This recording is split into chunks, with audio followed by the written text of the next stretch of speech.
مشروعات مكلفة آلاف من الجنيهات، وبكل دقة أنشأت مزرعة في قرية الطويرات بمحافظة قنا وبتكلفة بمبالغ باهظة، ولكن أشاء القدر أو أشاءت الحكومة بصفة عامة أن تجئ لها بإزالة. فما هو السبب؟ كن معنا عزيزي المشاهد. حسن محمد عبد الجيد من قرية الطويرات مركز قنا. ايه المشكلة بتاعت حضرتك اللي عايز تعرضها للحكومة؟ والله المشكلة بتاعتي ان احنا مجموعة من الشباب قمنا بعمل مزرعة دواجن على بعد كيلو 500 متر من الطريق الصحراوي السريع قنا الأقصر، وفوجئنا في عام 2012 ان مجلس القروي بيعمل لي قرار إزالة. ايه سبب القرار؟ قرار الإزالة بيقول لك ان المزرعة دي في ظهير صحراوي، والمزرعة دي بتشغل 100 عامل. المزرعة دي فيها 100 عامل، كل عامل عنده أسرة من 7 أفراد أو 8 أفراد. وفوجئنا كتبنا طلب للسيد المحافظ محافظ قنا في شهر 3/12/2014، وجات لجنة هنا جات لجنة من المتابعة من المحافظة، وخد مقاسات العنابر وشاف العنابر، ولحد دلوقتي ما فيش أي رد. لو سمحت حضرتك، هي كل المشكلة بتاعت حضرتك ان المشروع أقيم في الظهير الصحراوي ولا في أي مشاكل تانية؟ ما فيش مشاكل تانية غير الظهير الصحراوي. وبعدين المشروع ده كهرباء، أنا جايب مولدات كهرباء، مية جايب سيارة للمية، يعني مكلفش الدولة أي شيء، أنا مكلفش الدولة أي حاجة، يعني كله جهود ذاتية. ودي الناس دي هتروح فين؟ كلها تشتري، ده خراب بيوت. كلف كام المشروع؟ 1,200,000 كمرحلة أولى، ولسه في مرحلة تانية لما طلع قرار الإزالة وقفنا. يعني الحكومة بتعجز الشباب دول، كلهم مش موظفين، الناس دي كلها مش موظفة. أنا مشغل العامل بياخد 1200 جنيه، مشغلة 100 عامل 1200 جنيه في الشهر للعامل الواحد. بتنتج المزرعة 30,000 فرخة كل 45 يوم، بتنتج 30,000 فرخة كل 45 يوم. طريقة التوزيع عندك بتتم ازاي؟ طريقة التوزيع عن طريق تجار اللي هم الكبار، اللي هم بيوزعوا على المحلات وبيوزعوا على المطاعم والكلام ده، هم اللي بيجوا يستلموا الفراخ من هنا. الاستغاثة بتاعت حضرتك موجهة لمين؟ للسيد رئيس الوزراء والسيد رئيس الجمهورية، ان احنا شباب عملنا مشروع عشان ناكل منه عيش، والناس دي كلها مش موظفة، وخرب بيوتنا، وحطينا كل ما نملك في هذا المشروع.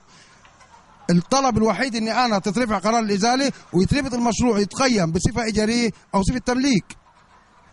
هي الارض مخصصة املاك دولة؟ املاك دولة واحنا من الدولة، ما املاك دولة واحنا من الدولة. وبعدين انا جيت اخر مكان، يعني جيت في قمه تحت قمه من الجبال اعمل مشروع عشان خاطر البيئه وعشان خاطر المشاكل بتحصل، جيت بعيد. يعني المكان ده ما ينفعش تعمل فيه مدرسه ولا مستشفى ولا اي مصلحه حكوميه. عايز اسال حضرتك، اتوجهت لمين من المسؤولين؟ اتوجهت للسيد محافظ قنا بطلب في عام 2014 في شهر 3/2014، وجات لجنه من المتابعه. دي صوره الطلب اللي هو تقدم للسيد المحافظ، وده قرار لجنه المتابعه المعاينه بتاعت لجنه المتابعه. ولحد دلوقتي من 12/3 ما فيش أي رد. كما قامت الزميلة الفاضلة نجوى بالتغطية مع صاحب المزرعة، أود أن أغطي مع أحد العاملين. اسم حضرتك إيه؟ أعرف السمان الحاج أحمد. من قرية الطويرات تعرفها؟ نعم. أنت شغال هنا من كام سنة؟ يعني من 3 سنين تقريبا كده. طب وإيه يعني دلوقتي المزرعة دي لو أزيلت أو اتهدت هتروح فين؟ والله لو أزيلت المزرعة دي الشباب ده ما حاش ياكل لقمة عيش، وإحنا زي ما أنت شايف إحنا بتاع 80-90 عامل مقسمين، في منهم شغال حاليا وفي منهم في أجازات من قبل العيد، منتظرينهم ان شاء الله لما يجوا يعني كده. فالناس دي لو وقف حالها ما عادش هياكل عيش. غالبيه الناس دي كلها اسرها واقفه على لقمه العيش من المزرعه دي. احنا من اول ما اشتغلنا هنا من 3 سنين لا شفنا حد جاء اتكلم معانا ولا حاجه، لا في قرارات جايه بالازاله دي لما تاجي احنا هنا اللي شغالين حناكل من فين؟ لما غالبيه الشباب كله قاعد على القهاوي، احنا ناس شغالين في المزرعه دي راس مالنا مبني عليه. هل يعني يرضي ربنا كده لما احنا نتشرد ومحدش ياكل عيش والشباب دي تروح فين؟ الحكومة من 3 سنين كانت فين؟ لا تعليق. نتحقق من كل شيء إن كان خطأ أم صواب. نتعرف فيك؟ الحاج إسماعيل مبارك محمد أحمد، محافظ قنا مركز قني. حاج إسماعيل أنت شريك في المزرعة دي؟ شريك أنا. طب وإيه المشكلة اللي حاصلة اللي بتؤرق الجميع حاليا؟ المشكلة اللي حاصلة حاليا هي ما عندناش أي مرافق من الحكومة، كل المرافق على حسابنا الخاص، وتبعد وشوف البعد. أنا بروح أجيب بالعربية دي 3 كيلو عشان أروح أجيب مية من تحت، يعني 3 كيلو رايح و3 كيلو جاي. طيب الخطر اللي بيهددك أنت وأسرتك وأسر العاملين إيه؟ المزرعة عاوزين يهدوا المزرعة. هي المزرعة منشأة من 2000 وكام؟ من 2010. من 2010 ما فيش حد قال لك انت بتعمل ايه؟ العنبر الاولاني اللي هو المرحله الاولى ده عملناه بدائي. عملناه بدائي، بعد كده طورنا عملنا ده بالمسلح. في المرحله الثانيه لما اشتغلنا في العنبر ده جات المجلس بعد المسافه دي كلها جاي يقول لك اعمل لك محضر ازالي. يعني من 2010 لغايه دلوقتي 2014 ما حدش حتى قال لك السلام عليكم. سال فينا ولا مسؤولين ولا اي حد سال فيني، ولا عارفين راسنا من رجلينا، يعني ما عارفينش ايه اللي تم. كل شويه يقول جايكم ازالي جايكم ازالي.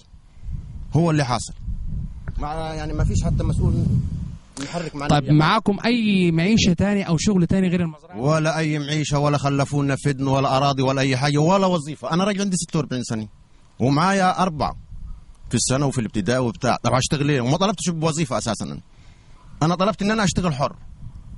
كل ما املك جبته هنا مع شريك وجمعنا فلوسنا مع بعضنا وعملنا المرحله الاولى والمرحله الثانيه يعني. مش حاجه بنتكلموا فيها كلام. نداء الى كل مسؤول ومن يرى هذا الفيديو، افيدونا في هذا الموضوع. مش عاوزين نقول زي الافلام القديمه سلامات يا حكومه.